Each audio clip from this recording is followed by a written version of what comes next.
crazy, curvy roads. We're going to give you tips and strategies to navigate these roads safely and with confidence. Stick around. We'll be right back with that information.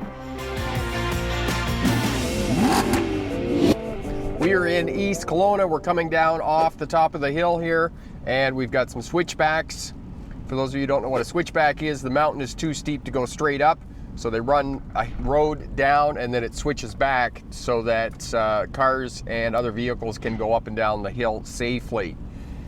And here in the province of British Columbia, we have a single solid yellow line, which means that you can pass with caution. However, on these narrow, curvy mountain roads, you do not want to pass on these roadways. It's just too many obstacles to navigate. And as you can see right here, this is a switchback, and we have a sign here telling us that it's going to go around to 180 degrees. And I'm always curious when I see those houses, how many cars parked in the driveway trying to navigate around the corner in the dark.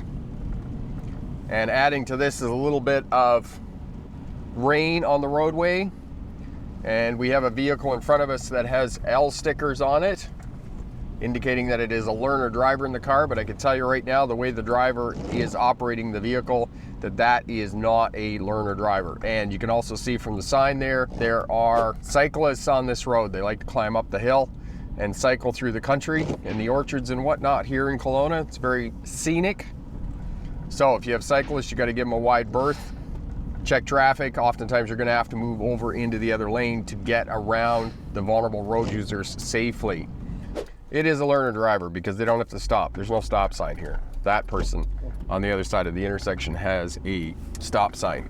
And this is why it's important, if you are taking your driver's test as this learner driver in front of us, that you practice in and around the area where you're going to be taking your test, so you know about intersections like that you don't have a stop sign, and the other entryway into the intersection does in fact have the stop sign, and you have the right of way to go.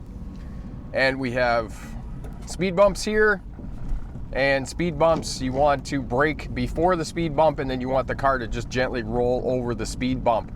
That way you're going to get a better ride. It's easier on your car because the car's not all locked up like this with the brakes on, trying to work the suspension and the brakes. You want those two separate actions. And of course, the learner driver in front of us isn't going too fast, doing 40 kilometers an hour and braking before every one of them instead of just letting the vehicle roll over.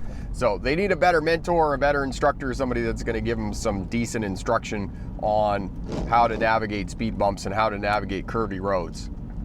Your driving test. There's a great deal of anxiety and uncertainty about what's going to happen on test day. Pass your driver's test first time course package guarantees the information, skills, and abilities you need to pass your driver's test first time.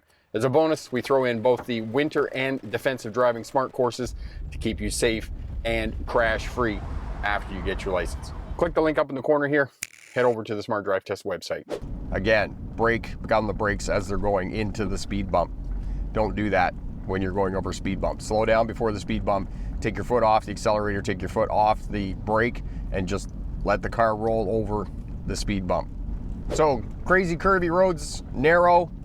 If there's pedestrians or there's cyclists on the roadway, then you're going to have to get out into the other lane, make sure that the oncoming traffic, if not, wait behind them until it is clear and you can move over into the other lane. Appropriate speed, looking through the curve to where you want to go. That way you're going to keep yourself safe. You can confidently navigate these narrow roads. And remember, pick the best answer, not necessarily the right answer. Have a great day. Bye now. Pardon? What's it supposed to be? Be back with more information. Either one.